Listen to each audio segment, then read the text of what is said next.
Greetings once again, my friends, and welcome back to more vlogs on Blizzcon 2018. Now, last time was a little bit of a rant, was a little bit of a rage fest.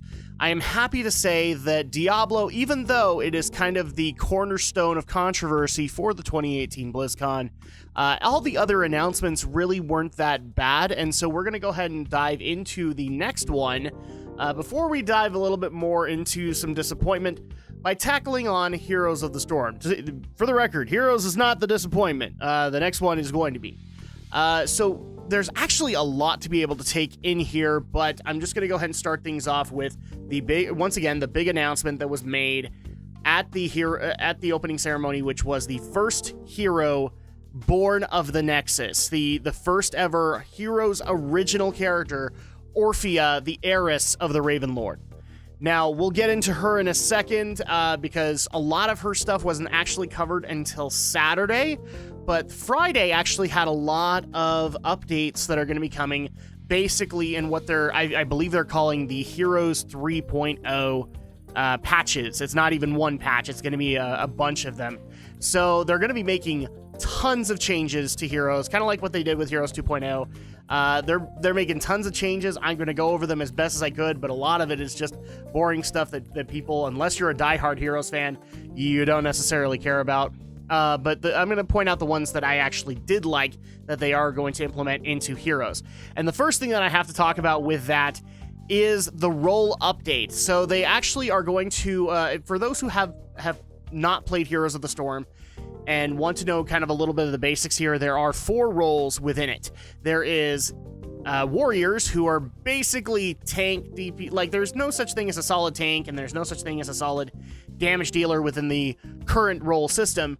There are warriors who can take more damage and can go out in front and be able to help kind of soak the damage for the assassins, which are the next ones. Those are the straight DPS classes, and those are the ones that you kind of have to rely on to be able to make those pushes and be able to kill the heroes.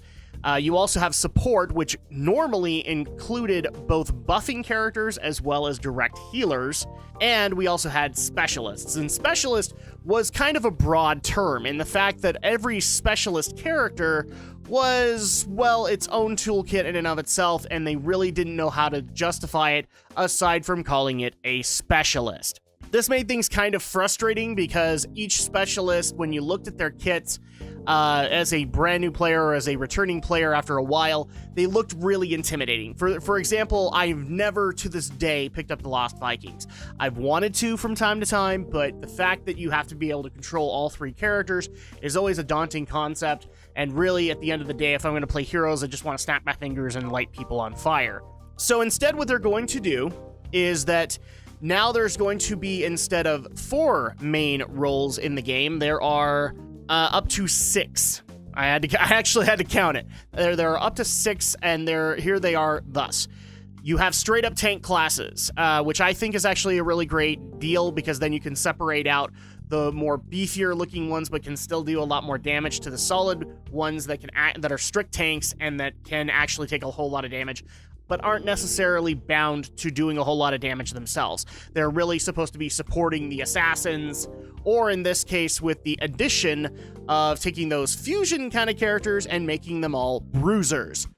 I like the idea that they're going to call it that because, yes, they can take a ton more damage than usual assassins can, but they're really centered around damage, and it sounds to me like a lot of those bruiser characters are going to start getting reworks to be able to make them a little bit more of a bruiser rather than this broad warrior that they decided to have. Up next are the healers and the supports. They are being split. I'm actually very happy about this because when you have a straight up buffer class and you're calling them a healer, it's not necessarily the case. There aren't too many support based heroes in there. Most of them are healers, but I'm at least happy that now you can kind of look at them and go, okay, now we can couple a healer with a support and see what actually happens from that. And so now we can have some more interesting battles in regards to that. And then also they're taking the assassin and basically separating it into melee assassin and range assassin. Very basic, not really a whole lot of thoughts on this one. They're still assassins as far as I'm concerned. However, the interesting part is that a lot of the specialists they kind of teased are going to be getting reworks to be able to help them fit into these new roles. For example, the one that they brought up was Sylvanas, who is supposed to be kind of a base siege specialist. she is now going to be moved more into the ranged assassin role instead of being a specialist. The next thing that we heard were there were going to be major changes to the quick match system, to basic compositions being added into quick match. To put it as simply as I can, they will now have an obligatory tank, healer, and an assassin, and then the other two can just be filled with whatever. I actually do like that concept because composition, when you're queuing up randomly, is a son of a bitch, and I'm gonna curse in these videos because it is frustrating. I've had numerous times where we've been set up with specialists that aren't necessarily built towards pushing, they're more built towards spying or towards maybe supporting you in your efforts to make the push, but they're not like straight up able to help you in the long run. And you get 2 or 3 of those. Now, one of them's fine, but if you get 2 or 3 of those, then your composition just kind of gets trounced. And so I'm very happy that they actually decided to do this. And kind of like the World of Warcraft queuing system, they are actually going to add an incentive for people to pick a necessary role that isn't in the queue right then. So if they're short on healers, they're going to motivate you to play a healing role or a support role to be able to get additional rewards like stim packs for XP, extra gold gains. That's actually a really great idea. It's one of those things that I've kind of wanted in Heroes for a while now, and they were integrated into quests a little bit, but I didn't really want it there. I wanted to be able to have an incentive. If you're one of the few heroes that or healers that's queuing, then you should be able to get some kind of an incentive for that. And then a couple of other things that they did talk about is they're going to be changing rank play a little bit to be a little bit more fair and not necessarily fair's the wrong term, in the fact that demotions and promotions can be kind of weird right now in the current system. So I do like the fact that they actually did account for the fact that some of us just have bad lag when we play this game, and so we're not going to get penalized horribly because we had that 30 seconds of lag. I do like the fact that they decided to do that.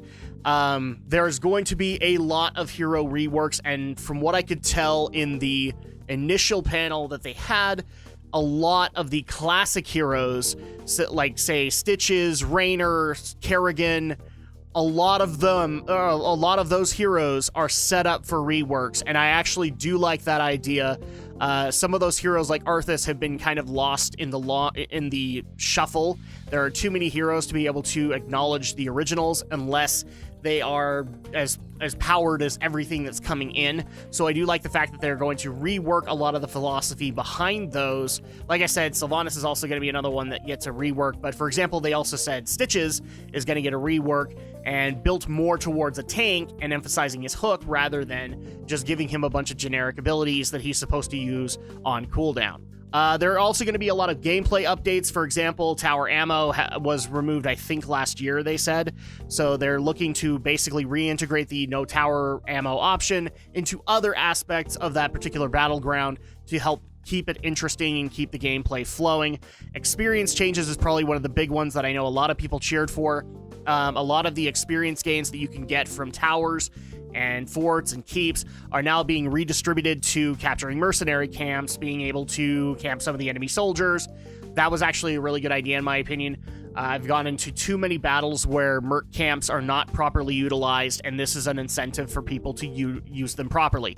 And I'm not saying just like get them every single time you can. No, time them properly. If you're on if you're on the Raven Lord's court, then you time them right after the team is cursed.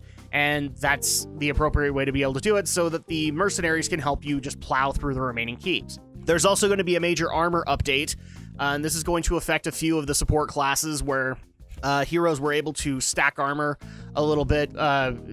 In recent patches, they're basically making it so that is a little bit more evened out, and so you can't have uber stacking gains for armor. And I do think that that's actually a really good idea. I've had a couple of bouts in battles, not recently, but over time, where like Tyrande was in there and she was able to stack some armor and it was not helpful. In fact, it made things a lot harder, and so at that point, I had to look at it and go, Tyrande's like a super support class now. And finally, we get to the meat of the announcements, which was the inclusion of Orphea, the heiress of the Raven Court, or of the Raven Lord. And so for those who don't actually know this, they've been actually taking a lot of this year trying to flesh out the Nexus, and I wished I would have known. I've been too busy with a lot of things where I can play heroes from time to time, but I didn't know that they were making such an emphasis on the story this time around. And so we're getting the Nexus fleshed out, in particular that there is a comic series that was originally 3, but they did announce that there was going to be a 4th volume, including the origins of Orphea. And so at that point, if you want to be able to know those origins, they spoiled a little bit there, but if you want to be able to know those, then that is coming very soon in the in comic format. So they do have that coming for you. The other major look is basically into Orphea, not only just her history. She is a master of shadow magic. She's got a dark magic relic, I think is basically what they called it, which actually feeds into her abilities, which, as you guys saw in the opening ceremony, is like this Cthulhian horror, this void terror that comes out of the ground and then chomps or impales any enemies that are nearby. And so Orphea is being built up as a ranged assassin, and a lot of her abilities are based around that voidy kind of magic, but it's all based on the potential that lies within for it. I actually liked the artist when they brought her out to talk about like her inspiration for Orphea and where she was going with it. A lot of it was very interesting to be able to see their year-long journey culminating in the final draft of Orphea before she got announced here at BlizzCon.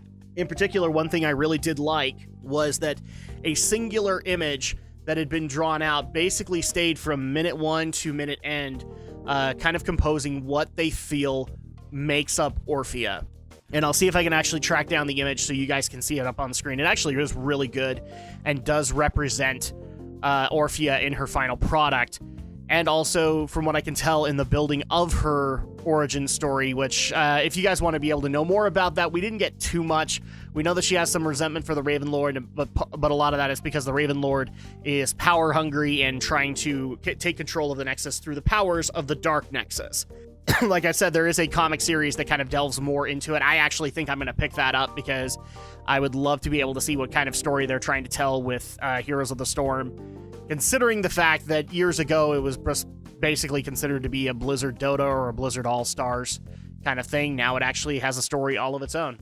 I really do appreciate it. I also do appreciate a lot of the skins that they showed off, especially I'm just gonna say I giggled every time I saw that Skeleton King as a janitor. Oh, that was cute. I really did like it, especially the emblem on the back of him, Squeaky King Cleaning Services. I like that. And then also just the various designs that we were actually able to see from Orphea made it very interesting to see what they're going to do with her. I'm looking very much forward to getting her into my hands and trying out a lot of her shadow magic. It's funny, I started it in Heroes as Rhaegar, as a solid kind of hero or healer or a melee character, and then recently I've come to enjoy more Kael'thas's style and Jaina's style and being more of a ranged. And so I do like the fact that this new Nexus-born hero is completely ranged, and so I look forward to being able to try her out and being able to chomp all enemies who stand in my way.